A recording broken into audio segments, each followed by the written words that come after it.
Is College Hill Celebrity Edition a good look for HBCUs, HBCU culture, the visibility and the brands of HBCUs?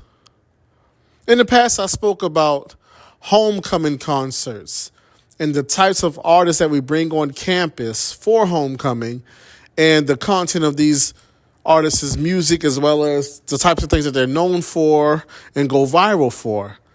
I was fair in the sense that when I was a young student in college, I did go to homecoming concerts, and there was a lot of different rappers and entertainers that had the same kind of content and reputation. So I was fair in that aspect, but being older now, being basically like an old head, now I'm asking the question, is that good for the brand and the image of HBCUs?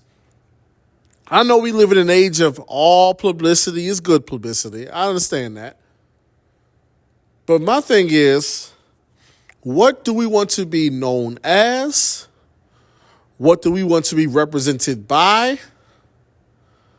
And what do we want to be known for and remembered from? And when it comes to College Hill, you have to understand that in many instances, these are individuals who, at this current stage of their careers, a lot of them, all of their attention and notoriety comes from controversies that are not exactly in line with institutions of higher learning. Arrests, DUIs, domestic violence, straight up violence against other people. You know, a lot of the times the individuals that are on these shows are not exactly pillars of black excellence, are not exactly examples that you would want the youth to follow in the footsteps of. And at a certain point, we just have to set a standard and keep the standard. See, what I believe is a lot of us in black culture and HBCU culture, to be specific, we are afraid of and worried about being labeled as elitist or snobby or boule. I can remember when I was an undergrad, there was a lot of people pushing back on the idea of like, oh, Dubaz was an uppity Negro and this talented 10th stuff. And listen, while I'm not like boule or anything like snobby or anything like that, I do believe that there should be standards. There should be barriers of entry. There should be decorum and a code of conduct. And if you're going to say that certain things represent certain things, that has to come with some requirements. Like if we're going to say that our institutions represent black excellence and we are the standard bearers of the black image and we are single-handedly producing black doctors and black millionaires and helping to close the black wealth gap and all these other kinds of things, I'm with you. But with that, I would say, okay,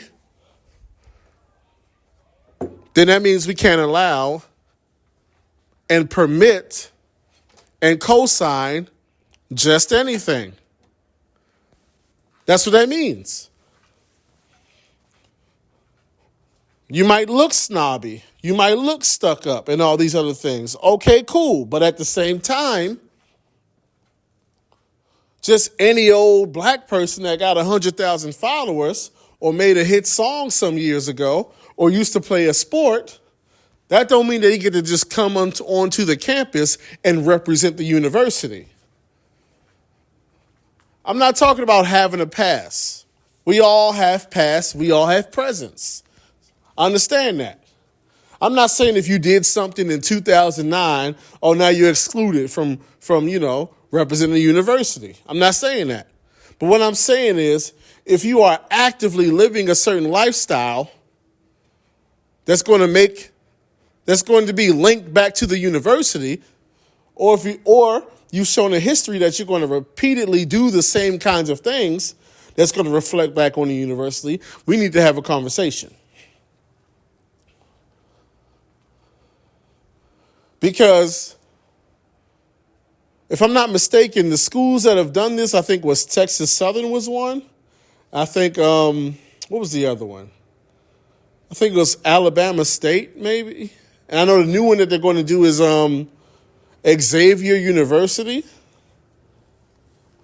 But my thing is, once again, what do a lot of the times middle-aged pseudo-celebrities who maintain relevance based on the dysfunction of their lives, what do they have to do with black institutions of higher learning? This goes back to the all publicity ain't good publicity. What do these entertainers, air quotes, why are we bringing these individuals onto campus and giving them some kind of certificate as if they've done some rigorous academic work? Like, I've seen a piece of an episode here and there just to figure out what it was about, and they're not doing strenuous, high-level work.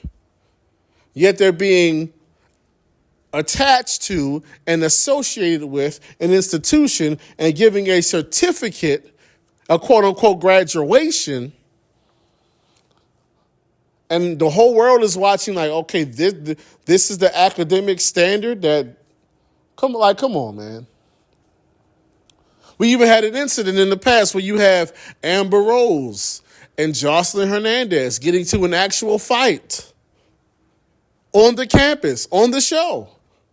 And they had to edit it out. But once again, this goes to my thing. Why on earth is Jocelyn Hernandez being brought onto your campus in the first place?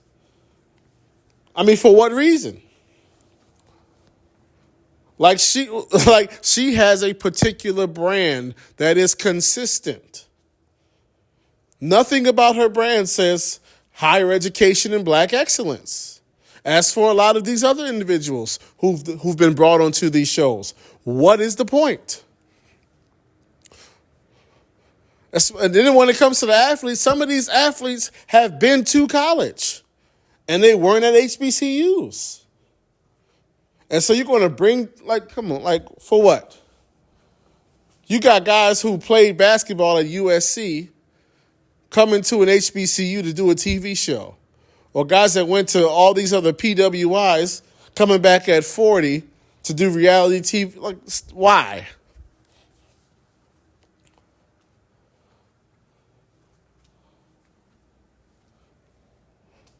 In the years to come, HBCUs are going to there's going to be an issue and attention surrounding the images, the political stances, and the cultural influences that historically black colleges and universities have. I'm just telling you what's going to happen.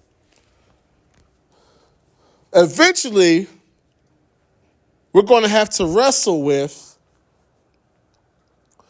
what types of artists and music we promote and play at the games and use in commercials and artists you invite to homecoming.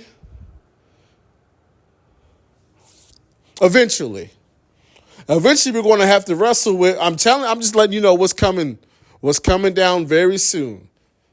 In the very near future, there's going to be conversations about who can and who can't represent the university as Mr. such and such university or Mr. Junior or Mr. Senior. I'm telling you. I'm just letting you know what's coming down the pike in the very near future. There's going to be individuals that you may not think their brand fits well with what the university mission statement is. But here's going to be the issue. The types of artists that you invite on campus, the types of clubs that you have, the types of social media presence and posts that you use, the types of things that you encourage and promote or allow students to do, is going to reach a point where it's going to, I'm telling you, it's going to be a real conversation about who can and who can't, who's appropriate, who's inappropriate to represent your institution. It won't be long before we start having conversations about who can and who can't run for and represent and be Mr. HBCU, and who can be SGA president. All these, I'm just letting you know. And eventually, trends in culture are going to clash with traditional HBCU culture. And it's going to be interesting to see what choices people make. I'm just letting you know. But, just to wrap this part up, I personally, at this point in time, and I said this on Twitter or X, this is one of those instances where I'm happy that my institution is not one of the more prestigious ones, because I don't have to worry about this foolishness, and yes, I'm calling it foolishness, coming to my university. I don't have any interested in it at all. I don't think it's interesting. I don't think it's cool. I'm not, the exposure. No, I'm good on that. Also, I don't necessarily want a huge homecoming. Like, I don't need to have the greatest homecoming on earth, and we're competing about who has the biggest homecoming, because trust me, and we already see it now, but in the years to come, having the biggest and most popular homecoming, that's not going to be as enjoyable as people think it's going to be. What it's going to be is a whole lot of random elements on campus, a whole lot of violence, a whole lot of marijuana smoke. It's going to be a whole lot of crazy things going on at these most popular homecomings. I'm just letting you know. It's going to be everything in the current culture on campus on one day. So I'm glad we got our smaller, low-key situation. That works for me. But what do you think? Is College Hill Celebrity Edition a good look for HBCUs? Would you want that on your campus?